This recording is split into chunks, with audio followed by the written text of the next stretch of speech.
What is native advertising? Well, it's a form of advertising that is currently realized through the web. Previously, it was known as product placement or sponsored content, which was used in magazines, TV, and film. To get started, it's worth running over what advertising is understood as. The dictionary states it as the act or practice of calling public attention to one's product, services, or needs. The problem these days is that calling public attention is near on impossible. We consumers have developed banner blindness from being overloaded with information and so are not absorbing or alternately choosing to block this content across these platforms with ad blockers.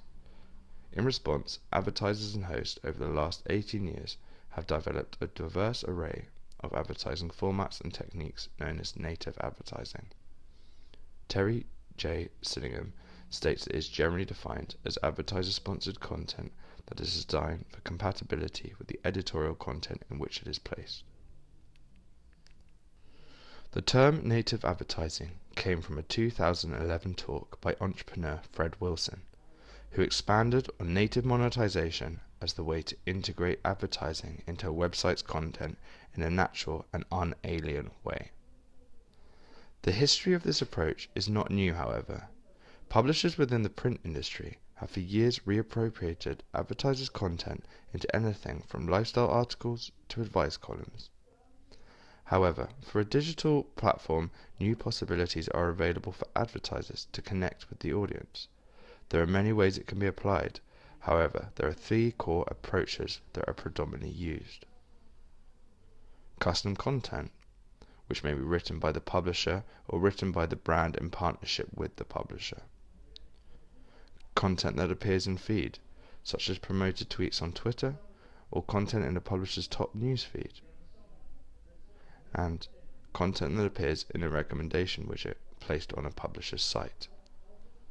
With this video, we will look mainly into custom content in advertising. Product placement began in the 1900s. Business saw an opportunity to place products within and alongside published content. It would start with newspapers, but over the course of the century would see the development into radio, film, and television. Finally, it would come to the web, where we are now. In the 1900s, newspapers used publicity events, such as car races, which were teamed with sponsors, so that advertisements could be run adjacent to the story. By the 1910s, a new form of paid content was born. It was called advertorial. Simply put, it was the inclusion of adverts that were in the style of editorial content telling a story for the brand. In the late 20s, the first recorded piece of product placement was used in a movie. The Oscar-winning film for Best Picture, Wings, showed a plug for Hershey's chocolate bar. Radio in the United States by the 1930s looked to increase revenue by allowing brands to sponsor segments. Jack Armstrong, the All-American Boy segment, would focus on the product that was then played alongside radio baseball broadcasts. By the 1960s, television was the leading contact for brands with their audiences. Shorter commercial slots were created between programs to give a platform for brands to advertise. How-to videos like that of Kodak's Instamatic and Flashcube infomercial showcased a direction of advertising that aimed to mirror the tone of a TV program, so that it was more natural and an entertaining experience. The 1980s saw product placement within film become a heavily used approach. Products and their logos would be placed and used within scenes of the movies. Brian Steinberg says that a large problem with the engagement of product placement is that it's so unnatural, it's forced, it ruins the whole experience of watching. The 1989 film Back to the Future 2 was heavily laden with product placement. Not only one brand was used within the film, but many. Placements for products that were only fictional concepts were used, which included Mattel's hoverboard and Nike's self-lacing shoes. Just before the turn of the millennium, native advertising was to be realized in a new technology, the web. It was down to the explosion in home computers. but the history of native advertising digital actually precedes Wilson's definition by around 10 years. It started with the proof of concept of top page search listings that GoTo presented at a TED conference in February 1998. It was the first form of native monetization on the web. Google was soon to follow in October 2000 with their own AdWords, which was partnered with 350 customers. By 2002, Sony, the electronics giant, budgeted $10 million for a risky new web media program which involved promotional content written by freelance writers for popular websites. The New York Times and CBS MarketWatch declined to be involved. In 2006, BuzzFeed, the entertainment publisher, released its first website, which was free of banner ads. Instead, they created a business model around sponsored content for their articles. As BuzzFeed's CEO John Peretti explains, 100% of revenue comes from branded content, and the models become popular with brands, as they now work with over 76 of the top 100 brands.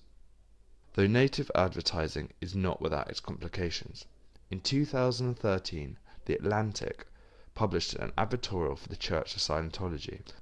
A public backlash at the ethical approach of the article ensued, and The Atlantic followed by temporarily suspending their advertisement campaign pending a review of their policies that govern sponsored content and subsequent comment threads. Within the next 10 years, technology will improve in working in unison to share brand advertisement in smart ways.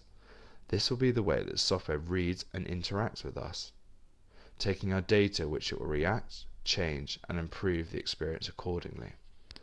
Advertising content will continue to develop more digestible and streamlined approaches in its length and story, unlike today's 30-second TV adverts.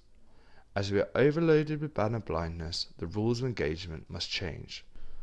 Chris Papp of Genuine Interactive describes it as the 3-second rule.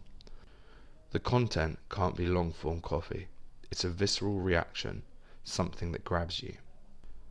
We will see flow advertising start to develop. It will mean that campaigns will be built to work over multiple platforms that are suggested and directed to the relevant users.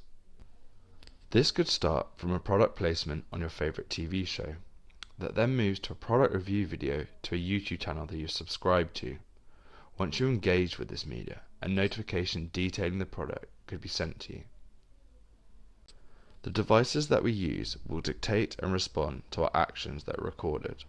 Wearables will mean that the data it collects will help optimize targeting, detailing the information to help advertisers create perfectly timed, enticingly relevant content. It's these real experiences that advertisers will want to use through new technologies.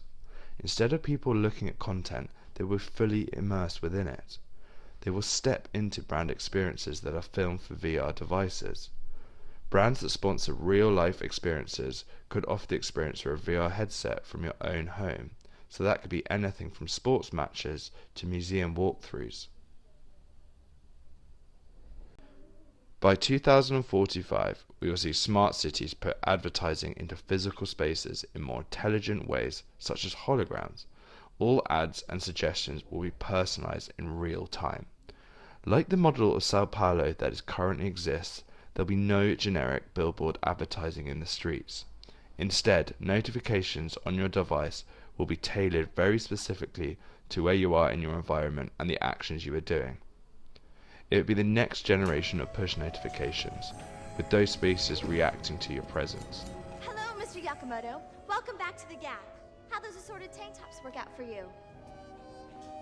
Mr. Yakamoto. Jeff Malmad of Mindshare describes it as the bends. Your device data collection will allow spaces to visualize and react to your presence to push products. It will be a fluid experience that's centered to you as an individual.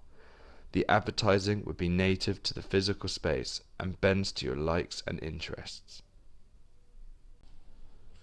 As we understand native advertising, its purpose is to engage with it slipping organically into your environment. The focus on tailored individual experiences is the key to engaging consumers in the future. Digital platforms have allowed advertisers to start to understand consumers through the data their actions create. We currently sit in the middle where the web is a virtual space that is only a mirror for the future of real experiences. As we look to the future, though, advertisers will create their own tailored experiences, unlike the past which required association with separate content creators in editorial and film.